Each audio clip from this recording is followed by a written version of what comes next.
Claire Saffitz went to Harvard. She trained in pastry in Paris. She spent years reverse engineering Twinkies and Oreos on the internet for a living. And in this book, she's making a bold claim. She says that there are no just cooks out there, only bakers who haven't been converted.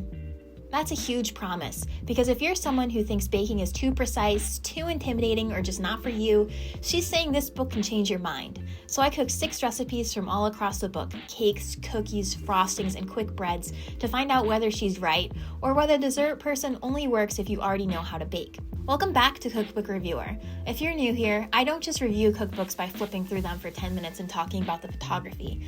I actually cook from them. Then I tell you whether they're worth buying. Today, we're looking at Dessert Person by Claire Saffitz. Over the past week, I baked my way through 6 recipes. Some were incredible, one completely surprised me for the wrong reasons, and one was a failure entirely by my own fault. By the end of this video, we'll answer one question. Does this book actually accomplish what it set out to do? If you've only seen Claire on YouTube, here's a little context. Before becoming one of the biggest names in food media, she spent 5 years as a senior food editor at Bon Appetit, where she became famous for gourmet makes, taking apart classic snack foods and rebuilding them from scratch using professional pastry techniques. Dessert Person is her first cookbook, and unlike a lot of celebrity cookbooks, it has a very clear mission. This isn't just a collection of dessert recipes. Claire wants to teach people how to bake. Every recipe explains not just what you're doing, but why you're doing it. The goal is to replace fear with understanding. That's exactly why I wanted to review it, because if you're going to promise that you can turn nervous home cooks into confident bakers, I'm going to hold you to that pretty high standard. Fortunately, the book gives itself a head start. One of my favorite features is right at the beginning. Every recipe tells you the active time, total time, difficulty, and even the season it's best for before you even start cooking. Then there's a recipe matrix that maps every recipe by both time and difficulty. It's such a simple idea, but it's incredibly useful. Instead of flipping through hundreds of pages wondering what to make, you can immediately find something that matches the amount of time and effort you're willing to put in. And it's exactly the kind of thing that makes a cookbook easier to actually use instead of just admire. But enough about the book. The only thing that matters is whether the recipes deliver. Here's how I score them. Every recipe gets 2 numbers. The first is the outcome. That's simple. How much did I actually enjoy eating it? A 10 is something I'd happily make again for the rest of my life. A 5 is forgettable, and 1 wasn't even worth turning the oven on. The second score is CPR. That stands for cussing per recipe. Yes, it's exactly what it sounds like. It's my completely scientific way of measuring how frustrating a recipe was to make. Low CPR means smooth sailing. High CPR means the recipe and I had a disagreement. The recipe scores make up 70% of the final rating. The cookbook itself, its writing, organization, usability, and design, that makes up the rest, or the other 30%. Now, let's see if Claire can make a baker out of me. First up, carrot and pecan cake. If this book is supposed to convert non-bakers, this recipe is a pretty good test. Before you even mix the batter, you're standing there grating what feels like an entire grocery store's worth of carrots. Halfway through, I was questioning Claire's philosophy. My arm was tired, my knuckles were getting dangerously close to the grater, and I started wondering if carrot cake could possibly be worth this much effort. I should have used a food processor. That's why this earned the highest CPR out of the entire review, a 4. Then, I took the first bite. Suddenly, none of that mattered. The cake itself is incredibly moist, full of warm spices and just dense enough without feeling heavy. Everything I'd spent 20 minutes complaining about disappeared immediately. Now, I haven't talked about the frosting yet because that deserves its own review coming up next, but the cake itself, outcome, a 9, CPR, a 4. Next up, classic cream cheese frosting. This is why the carrot cake scored so highly. I'm not exaggerating when I say this is the best cream cheese frosting I've ever had. Not the best one I've made, the best one I've ever eaten, period. It's rich without being overly sweet, tangy enough to taste like cream cheese instead of powdered sugar, and somehow it makes an already excellent carrot cake even better. The best part, it was also the easiest thing I made all week. Barely any effort, barely any frustration. If you make only one recipe from Dessert Person, make this. Outcome, a 10, a CPR of 1. Moving on, we have the almond butter banana bread. This one sits at the opposite end of the spectrum. Nothing went particularly wrong. Nothing was particularly exciting. It came together easily. The almond butter swirl across the top was actually one of the most satisfying moments of the entire week of baking, and the recipe never fought me. The problem was the texture. It came out denser than I wanted, not underbaked, not gummy, just heavy, the kind of banana bread where one slice feels like enough. That's not necessarily bad, it just wasn't memorable. It's the kind of recipe you're happy to have in a book. It just isn't the reason you'd buy the book. This had an outcome of 7 with a CPR of 2. Next, we have the chocolate buttermilk cake. Every cookbook has the recipe you secretly expect to become your favorite. For me, this was that recipe. A classic chocolate layer cake feels almost impossible to mess up. Rich, moist, deeply chocolatey. It should be one of the safest bets in the entire book. Instead, it became my biggest disappointment of the review.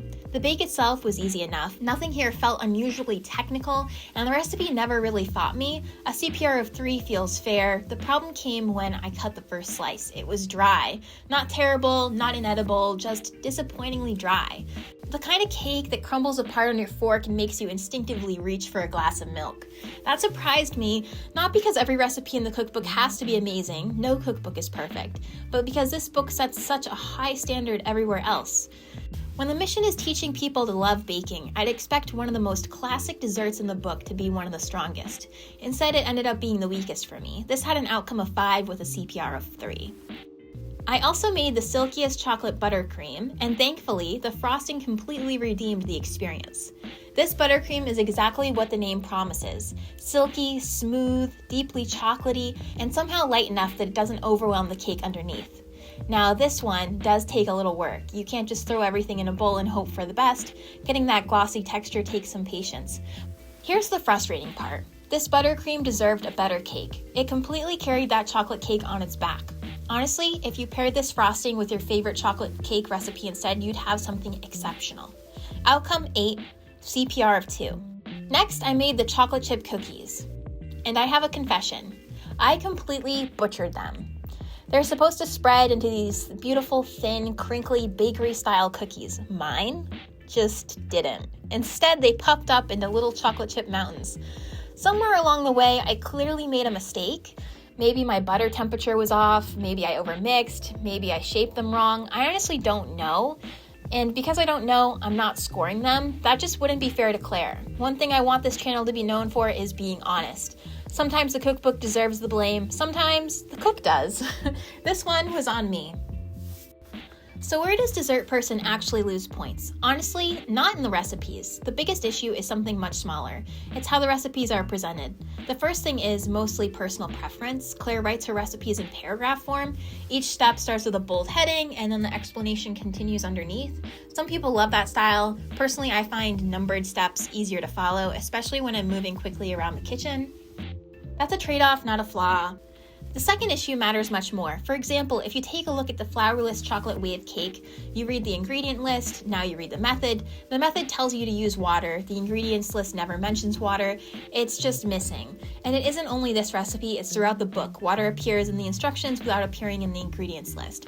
Now, experienced bakers probably won't think twice about that. They'll grab some water and keep going. But remember the promise this book makes. It's trying to make baking less intimidating. It's trying to teach beginners.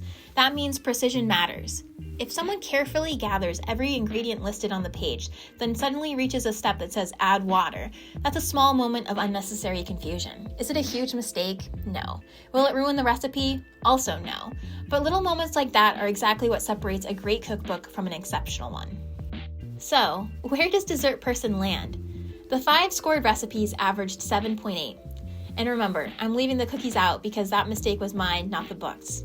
The book itself earns an 8. The writing is excellent, the photography is beautiful, the recipe matrix is extremely useful, and I love that every recipe is trying to teach you something instead of simply giving you instructions.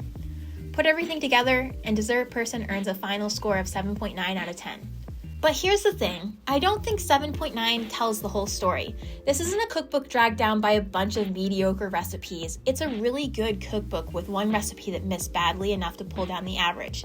More importantly, I think Claire actually delivers on the promise she makes in the introduction. Throughout the book, she explains why recipes work instead of telling you exactly what to do. That's what builds confidence. That's what helps someone become a better baker. So, did Dessert Person convert me? Maybe not completely, but I absolutely understand why this has become one of the most recommended baking cookbooks of the last 5 years. And if a friend told me they wanted to learn how to bake, this would still be one of the first books I'd recommend.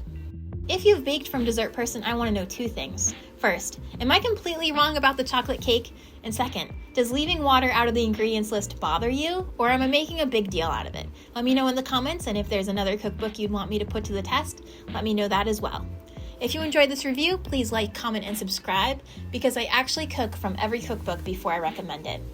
As always, thanks for watching, and I'll see you in the next one.